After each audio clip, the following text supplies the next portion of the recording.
Hello and welcome back. In this video we'll take a closer look at how we actually use electronic lab notebooks to document our research. So just as a reminder, what do we want to achieve? We want to use the electronic lab notebook to document everything that we do regarding our research. So that should include details about our samples, but also instruments, methods, preparation, data, results, anything else. And that in turn then allows us also to query about, for example, which results come from which samples, or which samples did we use in which research, or which methods were used in which parts of our research, and so on. So how do we organize that in OpenBIS? At the top level, we always have a project. The project is generally something that is describing the whole series of experiments. For example, in our CSE, one of our projects could be AO7 or CO2 or something like this. And then within a project, we typically run multiple experiments. And each experiment is, if you want, like an end-to-end entity that addresses a specific scientific question. And then, of course, within an experiment, we may have multiple steps and associated data and so on. So how does that look like? We could have a rather simple setup where we have our project. In our case, we call it here CRC demo. And then we can create a single experiment. Let's call it demo experiment 01. And then here we just have a single step and associated data. We could also have a more complex setup where we have our second demo experiment and a sequence of events. So for example, we might have a separate step focusing on preparation, and then maybe we do a tensile test, and after that we take some electron microscope images and maybe some analysis step afterwards, and so on. So let's start with a simpler case. Case 1, everything is in one description. So here we have our project, the CRC 1394 demo, within one experiment, and here we have a demo step. So how do we get there? The experiment is, if you want, a container to document everything that has been done to address a specific question. So we start from the project and create a new experiment as illustrated here. So we click on New and then Default Experiment.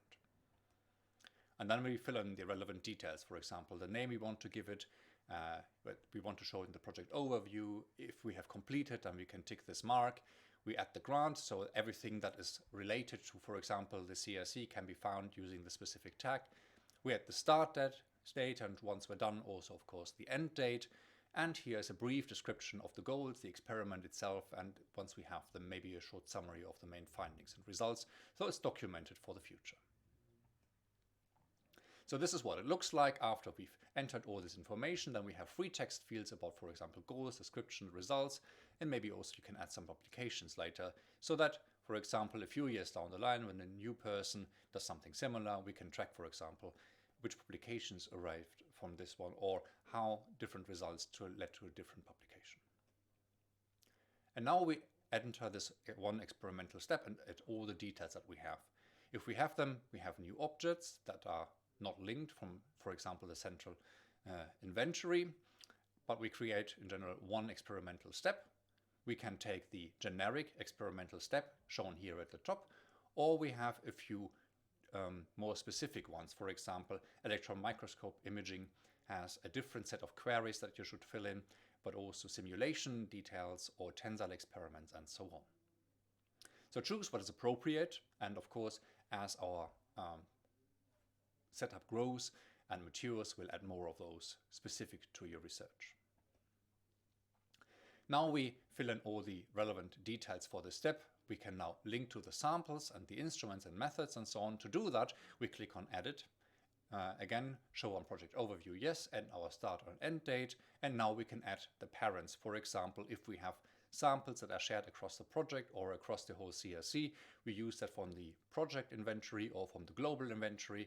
We can also then link to the instruments that are being used, for example, again from the global inventory or from the project inventory, and the same with methods on protocols.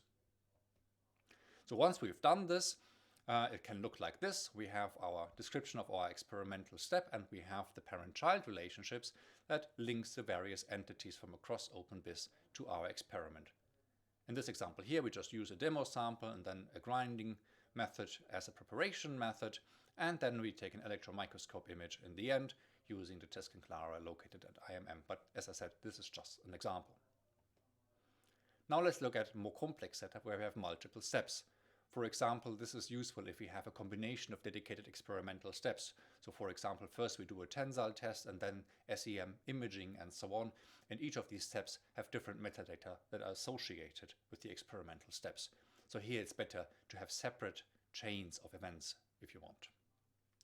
If we chain them like this, we can also then link the earlier step and the later steps together, and this hierarchy is built by OpenBIS automatically if we enter the parent relationships appropriately.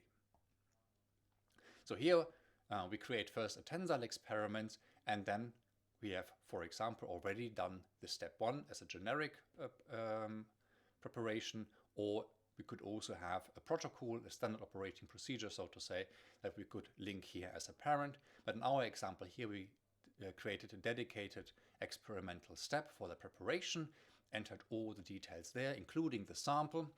And now we add this entity, our experimental step, as step 1 preparation as parent, to our tensile experiment as step 2. So this appears here now as a parent. And then we do the same thing, but now we add an SEM experiment as an experimental step instead of a generic one, and enter all the details relevant for SEM imaging, for example, room temperature, relative humidity, or the gas that we may use in the experiment, and also the voltage that we set on the microscope. And we now add the tensile experiment that we've just added in the previous step as a parent to this one. So if we then go back to the tensile experiment, we notice that OpenBIS has entered then the preparation step as the parent of the tensile experiment as before, and because we've just entered the details about the SEM experiment, we've added this as a child automatically to the tensile experiment. And this is how OpenBIS knows how to build these hierarchical relationships. So we can now navigate up and down the chain of steps, but also link to the instruments or samples and so on.